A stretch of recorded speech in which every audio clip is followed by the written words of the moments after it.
Hope will only come now when we physically defy the violence of the state. All who resist, all who are here today, keep hope alive. All who succumb to fear, despair, and apathy become an enemy of hope. They become, in their passivity, agents of injustice.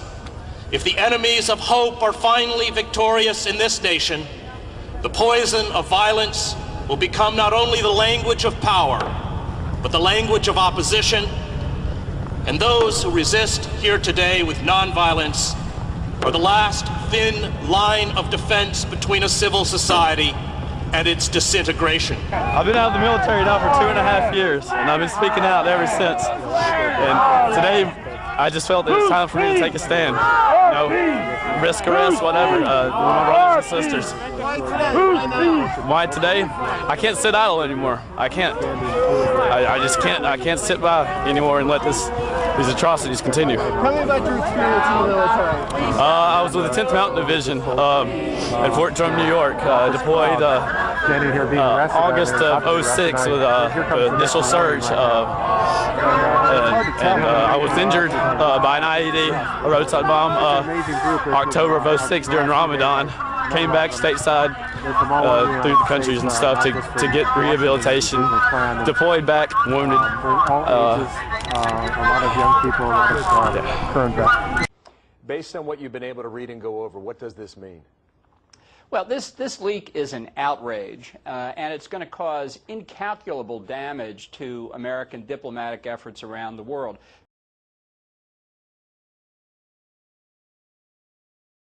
People who talk to American diplomats typically do so on the assumption that what they say will be held confidential.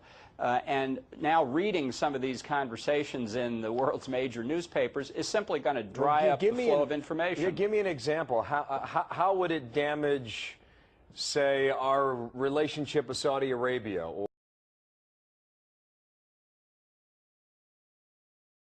Or what we're trying to talk the Iranians into doing or not doing? Give me an example.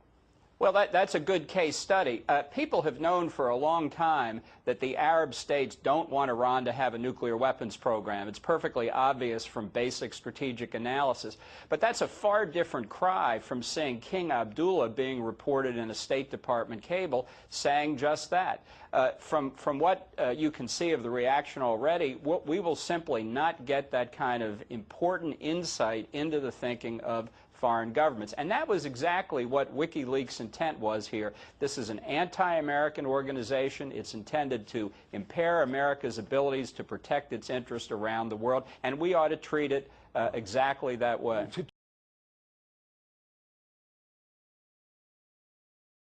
To that point, Mr. Ambassador, has WikiLeaks been successful? Yes, no question about it. And I think it's time for us to stop being a well-bred doormat here. I think any American who was involved in leaking this information to WikiLeaks ought to be charged with treason.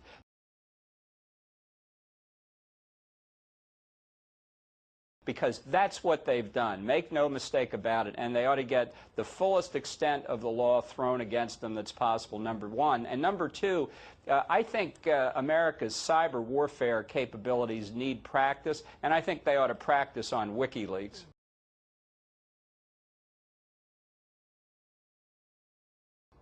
This 23-year-old private, I believe, in the U.S. Army, he's the one now being held. Manning is his last name.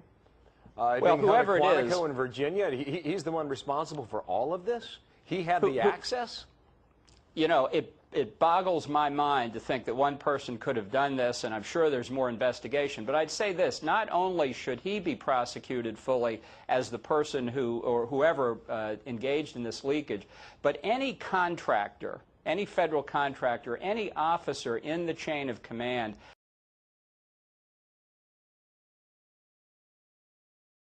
that allowed this circumstance to happen, that violated the procedures to prevent the downloading of this kind of information, all ought to be fired. The contractors ought to be debarred from federal contracts as far as the eye can see. We really need a strong response. To that extent, though, there's a paper trail that's obvious.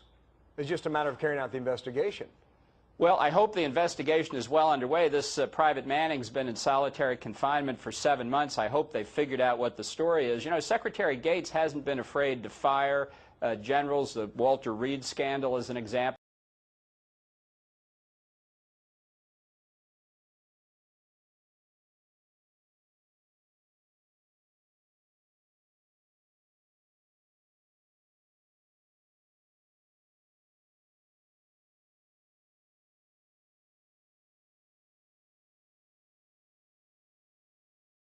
The Constitution of the United States and the Declaration of Independence. These are not just pieces of paper for me.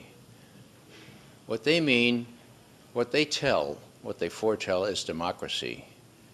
Now, that comes from two Greek words, demos for people and kratein, to rule. The people need to rule. We need to take back our government.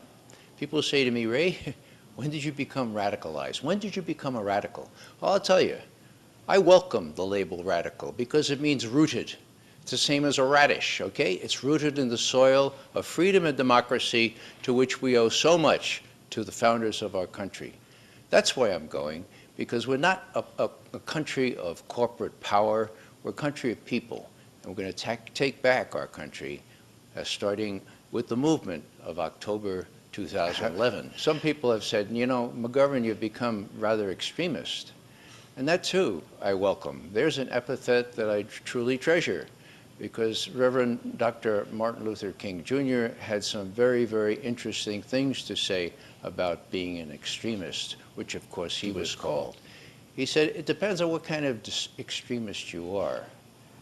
Will we be extremists for hate, or will we be extremists for love, asked Dr. King. Will we be extremists for the preservation of injustice, where people can't even go see a doctor, much less find a job? Or will we be extremists for the cause of justice? Those of us congregating on our own Tahrir Square at Freedom Plaza on October 6th will be extremists, will be radicals for justice. Obama's New Year's resolution, protect the status quo. I'm Amy Goodman, host of Democracy Now! With my weekly Breaking the Sound Barrier podcast. Amidst the White House and congressional theatrics surrounding the so-called fiscal cliff negotiations, a number of bills were signed into law by President Obama that renew some of the worst excesses of the Bush years. Largely ignored by the media, these laws further entrench odious policies like indefinite detention, warrantless wiretapping, and the continued operation of the U.S. Gulag in Guantanamo. The deal to avert the fiscal cliff itself increases the likelihood that President Obama may yet scuttle an unprecedented cut in the Pentagon's bloated budget. It's not such a happy new year after all. On Sunday, December 30th, the White House press secretary's office issued a terse release stating, the President signed into law H.R. 5949, the FISA Amendments Act Reauthorization Act of 2012, which provides a 5-year extension of Title VII of the Foreign Intelligence Surveillance Act, unquote. With that, the government's controversial surveillance powers were renewed until the end of 2017. The American Civil Liberties Union called it the heartbreak of another Senate vote in favor of dragnet collection. We are, because the FBI is now investigating the allegations into the phone hacking of 9/11 victims. Now, how serious is this? This isn't just what's happening in the UK now. This is what's happening in the US. How serious is this development? It's very serious indeed. The Democratic Party in Congress is a forlorn party. It doesn't really have any hope left now that President Obama has so destroyed his reputation, warmongering, and his sort of Reaganite economic policies as he deals with the deficit. So Democrats have nothing much to do, but they all hate one particular influential cable channel, Fox News. And I'm hearing that if the 9/11 victims have been hacked by subsidiaries of News Corp, then Fox News is finished. And finally, quick reaction: the White House would relish that, wouldn't it? Bearing in mind its relationship with Fox News. Yeah, President Obama probably would relish it, but how it took the most curious cases of hacking of phones rather than any kind of regulatory body to be able to get Murdoch to finally overthrow him, as it were, is an amazing story. We'll be all, I'm sure, be looking forward to the Hollywood blockbusters, not probably on 20th Century Fox.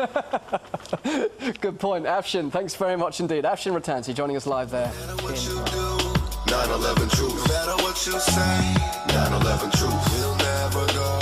9/11 truth. Never go away. We are 9/11 truth. Not until everybody knows the deal. Isn't that right? Yeah, we will be right here. We are 9/11 truth. This is not a gag or a spoof. There's undisputed facts, and baby, I got proof. 9/11 truth. Building 7 fell right from the roof. If you ain't aware of that, then you must be aloof. 9/11. It's obvious to the elders as well as the youth. To track down the killers, you ain't gotta be a sleuth.